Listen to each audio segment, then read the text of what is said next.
మన ప్రభువును రక్షకుడైన యేసుక్రీస్తు శుభనామం నందనాలు. ప్రియదేవుని సంగమ ప్రియదేవుని బిడ్డలారా, మరి ఉదయకాల సమయం దేని వాక్యాన్ని ధ్యానించుకోవడానికి ముందుగా ప్రార్థన చేసుకుందాం. ప్రార్థన. కృపగల తండ్రి, దయగల యేసయ్య, నీ బంగారు పాదాలకు లెక్కలేని వందనాలు, స్తుతులు, స్తోత్రములు. గతించిన రాత్రి అంతా నీ రెక్కల చాటును కాచి కాపాడి సంరక్షించిందేవా, మరి ఉదయకాల సమయం నీ సన్నిధానంలో చేరి ప్రార్థించుండగా వాక్యమైన దేవుడు వాక్యం ద్వారా నాతో మాతో మాట్లాడి మీరే మహిమ ఘనత ప్రభావాలు పొందమని యేసునామమున నడుచున్నాం తండ్రి. ఆమేన్. ప్రియదేవుని సంగమ ప్రియదేవుని బిడ్డలారా, నేడుదినకు ఏర్పాటు చేయని వాక్యభాగము పెంతెకోస్తు దినమునకు ఏర్పాటు చేయబడిన పాత నిబంధన పాఠ్యభాగము యెహెజ్కేలు గ్రంథము 36వ అధ్యాయము 22 నుంచి 28 వచనాలు ధ్యానం చేసుకుందాము.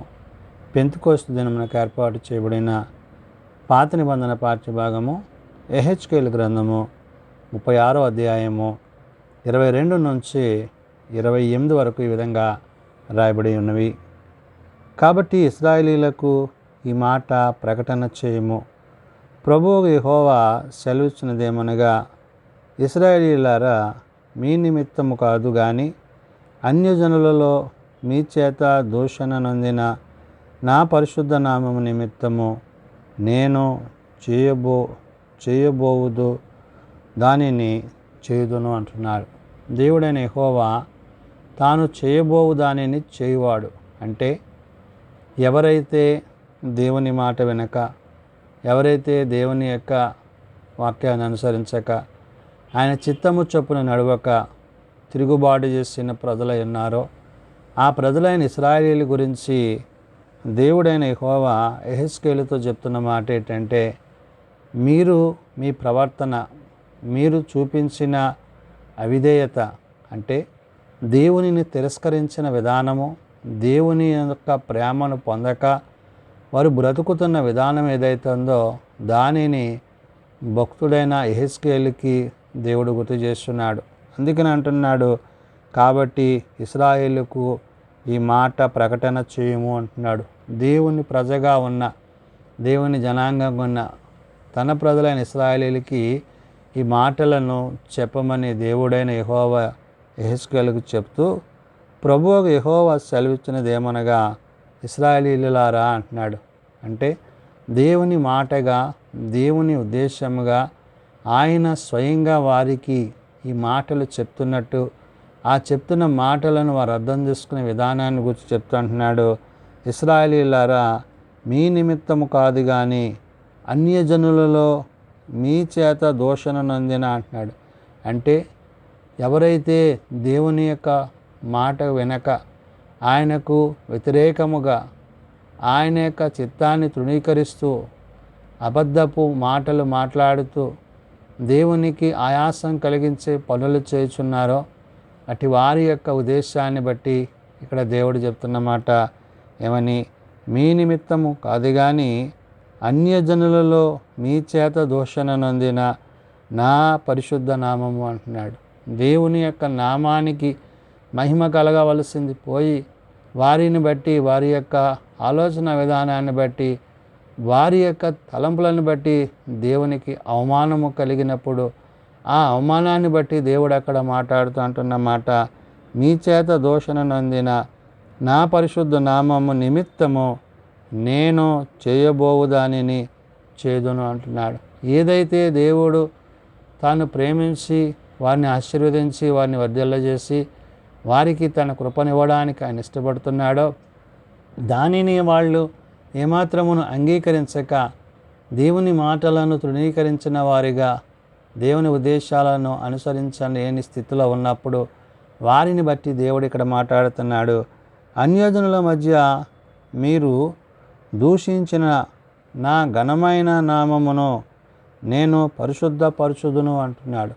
మీరు ఎక్కడైతే మీ మాటలు, మీ యొక్క విధానము, మీరు అవలంబించిన పద్ధతులు ఏవైతున్నావో దానిని బట్టి దేవుడు ఇక్కడ చెప్తున్నాడు, అన్యజనుల మధ్య మీరు దూషించిన నా ఘనమైన నామమును అంటున్నాడు. అంటే మహిమపరచవలసిన పోయి దేవునిని దూషణకరముగా, దేవునికి ఇబ్బందికరముగా వారు ప్రవర్తించిన ఆ మాట విధానాన్ని, తీరుని బట్టి దేవుడు అంటున్నాడు, నేను పరిశుద్ధపరచుదును, వారి ఎదుట మీ యందు నేను నన్ను పరిశుద్ధపరచుకొనగా నేను ప్రభువగు యెహోవానని వారు తెలుసుకొందురు. ఇదే ప్రభువగు యెహోవా వాక్కు. మీ ప్రవర్తన, మీ ఆలోచన, మీ విధానాలు సరిగా లేవు. అయితే నా పరిశుద్ధతను నేను కాపాడుకుంటాను, నా పరిశుద్ధత నేను వెల్లడి చేస్తాను, నేనేమై ఉన్నానో అనే విషయాన్ని నేను వాళ్ళ మధ్య తెలియజేస్తాను. అంటే ఆయన నామానికి చెందవలసిన ఆ యొక్క మహిమ ప్రభావములను, ఘనతలను ఆయన ఎప్పుడు వాటి యొక్క ఉద్దేశాల నుండి ఆయన మరి ఇక్కడ ఇశ్రాయేలీయులైన ప్రజలను గూర్చి చెప్తున్న మాట, మిమ్ములను బట్టి, మీ ప్రవర్తనను బట్టి నాకు ఇది జరుగుతుంది. అంటే మహిమ చెందవలసిన, ఘనత చెందవలసిన ఆయన నామానికి అవమానం కలిగే రీతిగా వారు ఉన్నారనే విషయాన్ని దేవుడు అక్కడ గుర్తు చేసి అంటున్నాడు, యెహోవానని వారు తెలుసుకొందురు. ఇదే ప్రభువు యెహోవా వాక్కు. నేను అన్యజనులలో నుండి మిమ్మును తోడుకొని ఆయా దేశములలో నుండి సమకూర్చి మీ స్వదేశములోనికి మిమ్మును రప్పించదను అంటున్నాడు. మీరు ఎక్కడైతే చెదరిపోయి దేవుని యొక్క ఉద్దేశాన్ని అనుసరించక మీ యొక్క ఆలోచనల చేత మీరు ప్రవర్తిస్తున్న ప్రవర్తన ఏదైతే ఉందో దాన్ని ఉద్దేశించి దేవుడు యెహెజ్కేలు ద్వారా చెప్తున్న మాట, మిమ్మల్ని అందరినీ ఒక చోట సమకూర్చుదును, మిమ్మల్ని అందరినీ ఒక ఉన్నతమైన స్థానంలోనికి నేను నడిపిస్తాను. కాబట్టి ఇక్కడ దేవుడు అంటున్న మాట, నేను అన్యజనుల నుండి మిమ్మల్ని తోడుకొని ఆయా దేశంలో నుండి సమకూర్చి మీ స్వదేశంలోనికి మిమ్మలను రప్పించదను అంటున్నాడు. మీరు నివసించడానికి యోగ్యమైన మీ స్వదేశానికి, మీరు ఉండవలసిన ప్రదేశానికి మిమ్మల్ని నేను తీసుకొని వస్తానని చెప్పి దేవుడైన యెహోవా యెహెజ్కేలుతో చెప్తూ, మీ అపవిత్రత యావత్తు పోవునట్లు నేను మీ మధ్య శుద్ధ జలము చల్లుదును అంటున్నాడు. వాళ్ళలో ఉన్న అపవిత్రత, వారు చేస్తున్న కార్యాలు, వారి తలంపులు, ఉద్దేశాలు ఇవన్నీ కూడా తొలగిపోవాలంటేనంట దేవుడు అంటున్నాడు యెహెజ్కేలుతో శుద్ధ జలము అని అంటున్నాడు. అంటే అపరిశుద్ధులైన వారు పరిశుద్ధులు కాబడడానికి శుద్ధ జలమును ఆయన జల్లుతానంటున్నాడు. అందుకనే అంటున్నాడు, నేను మీ మీద శుద్ధ జలమును చల్లుదును, మీ విగ్రహముల వలన మీకు కలిగిన అపవిత్రత అంతయు తీసివేసేదను అంటున్నాడు. దేన్ని బట్టి మీరు ఈ విధంగా ఉంటున్నారో, ఏదైతే మీ మధ్య నివసిస్తుందో దానిని, ఆ విగ్రహాన్ని, ఆ తలంపులను, ఆలోచనలను నేను తీసివేస్తాను. దేవుడైన యెహోవా తాను కలుగజేసిన సృష్టి యావత్తు ఆయన యందు ఏ విధంగా జీవించాలో, ముందుకు కొనసాగాలో ఆయన గుర్తు చేస్తూ తన ప్రజలైన ఇశ్రాయేలులను సమకూర్చువాడిగా వారందరి మీద ఉన్న ఆ యొక్క పాపమును, అపవిత్రతను, అపరిశుద్ధతను తీసివేయడానికి, శుద్ధ జలమును జల్లడానికి ఆయన సిద్ధమై ఉన్నాడు. మీ మధ్య ఉన్న ఆ యొక్క విగ్రహములు ఏవైతే మీకును ఆయనకు ఆటంకముగా ఉన్నవో వాటన్నిటిని ఆయన తొలగించువాడై ఉన్నాడు. కాబట్టి నూతన హృదయము మీకు ఇచ్చేదనో, నూతన స్వభావము మీకు కలుగజేసేదనో, రాతి గుండె నీలో నుండి తీసివేసి మాంసపు గుండెని మీకు ఇచ్చేదను అంటున్నాడు. హృదయము అంతరంగములో నెరిగిన దేవుడు మన హృదయములో ఏదైతే మనము బలహీనతలో కలిగి ఉంటున్నామో, దేవుని కంటే ఇతరమైన వాటి మీద మనస్సు కలిగి ఉంటున్నామో వాటన్నిటినీ దేవుడు ఏమంటున్నాడంట, తీసివేస్తాను, తొలగిస్తాను. అవన్నీ తొలగించి మంచి, అంటే హృదయాన్ని అంతరంగా నెరిగిన దేవుడు తన యొక్క ఉద్దేశాన్ని వారికి తెలియజేస్తున్నాడు.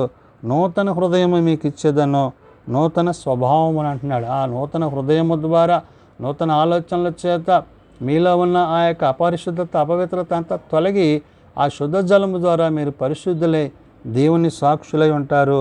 మీకు కలుగజేసేదనో, రాతి గుండె మీలో నుండి తీసివేసి మాంసపు గుండెని మీకు ఇచ్చేదనో అంటున్నాడు. అంటే మీలో ఉన్న కఠినత్వాన్ని, ఏదైతే మీరు ఆ తలంపులు కలిగి ఉంటున్నారో అవన్నీ కూడా మార్చబడి మీ హృదయాలు దేవుని యందు నిలిచేవిగా, యెహోవా వైపు స్థిరమైనవిగా చేసేదనని చెప్పి యెహెజ్కేలు ద్వారా చెప్తూ, నా ఆత్మను మీ అందుంచి నా కట్టడలను అనుసరించు వారిని గాను, నా విధులను గైకొని వారిని గాను మిమ్మల్ని చేసేదని అన్నాడు. ఆయన ఆజ్ఞలను, ఆయన కట్టడలు, దేవుని ఆజ్ఞలు, దేవుని విధులు, మరి 2 దినాలు చెప్పుకున్నట్లుగా దేవుడు మనకిచ్చిన పదాజ్ఞలు ఏవైతే ఉన్నావో, ఆనాడు మోషేకు దేవుడు చూపించిన ఆ యొక్క విధులను బట్టి, కట్టడలను బట్టి మీరు జీవించువారిగా, ఆ విధంగా ప్రవర్తించువారిగా ఉండాలని నేడు దేవుడైన యెహోవా యెహెజ్కేలు ద్వారా చెప్తున్నాడు. కాబట్టి నేను మీ పితరులకు ఇచ్చిన దేశములో మీరు నివసించెదరు, మీరు నా జనులై ఉందురు, నేను మీకు దేవుడనై ఉందును అంటున్నాడు. కాబట్టి ఆయన ప్రజగా, ఆయన జనాంగముగా, ఆయన యొక్క బిడలుగా, ఆయన మనకు అనుగ్రహింపజేసే ఆ యొక్క ఉన్నతమైన స్థానం ఏదైతే ఉందో అందు మనము జీవించువారమై ఉండాలని దేవుడైన యెహోవా యెహెజ్కేలు ద్వారా తెలియజేస్తున్నాడు. కాబట్టి మనంతటగా మనమేమి చేయలేమని గుర్తెరిగి ఆయన మీద ఆధారపడి ఆయన ఉద్దేశాలను ఎరిగిన వారమై ఆనాడు ఆ ఇశ్రాయేలీయులు ఎలాగైతే దేవుని మీద తిరుగుబాటు చేస్తున్నప్పుడు వారి హృదయాలను సరిచేసి, వారి హృదయాలలో ఉన్న కఠినత్వాన్ని తొలగించి, వారు ఏదైతే సేవిస్తున్నారో వాటి నుంచి వారిని దూరపరిచి వారి మధ్య పరిశుద్ధతను, పవిత్రతను కలుగజేసి వారిని ముందుకు నడిపించాడో ఆ విధంగా నేడు మనమును ఆదరణకర్త అయిన పరిశుద్ధాత్మ ద్వారా